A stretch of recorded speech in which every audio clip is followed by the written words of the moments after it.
సూపర్గా ఉంది. ఈసారి 175 గెలుస్తారా? 175కి 175.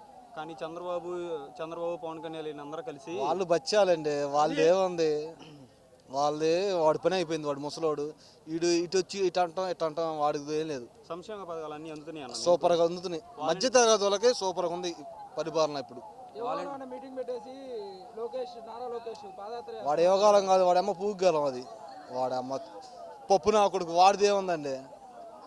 పవన్ కళ్యాణ్ గారు, చంద్రబాబు నాయుడు గారు టీడీపీ వచ్చినా పర్లేదు, జనసేన వచ్చినా పర్లేదు, కానీ వైసీపీ అనేది మటుకి ఆంధ్ర రాష్ట్రంలో ఉంటుంది. ఒకటి జెండా మోస్తే ఎప్పుడు కాదు, వాడు సొంతంగా జెండా కావాలి.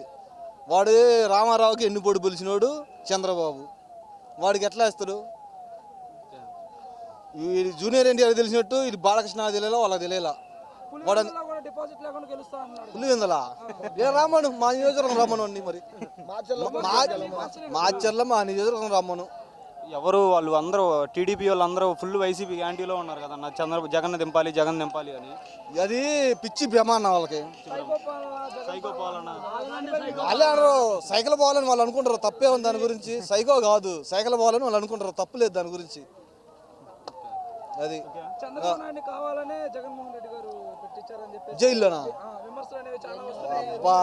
దాని గురించి ఇంకా చెప్పకూడదు ఇంకా. అది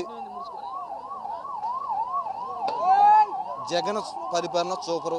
మధ్యతరగతి వాళ్ళకి సూపర్గా అందుతుంది ఏ పథకాలైనా. ఇవాళ అమ్మఒడి అని 18,000 చేయుతా కానీ ఏది ఒకళ్ళ కాడికి పోయి మధ్యతరగతి వాళ్ళు ఒకళ్ళ కాడికి పోయి 10,000 ఇవ్వడానికి లేదు. కమ్మగా వాళ్ళ అకౌంట్లో పడుతుంది. ఇదివరకు వాళ్ళ కాడికి పోవాలి, వీళ్ళ కాడికి పోవాలి అంత అవసరం లేదు. అర్హుడు అయితే వాడికి వస్తాయి ఎవడైనా సరే.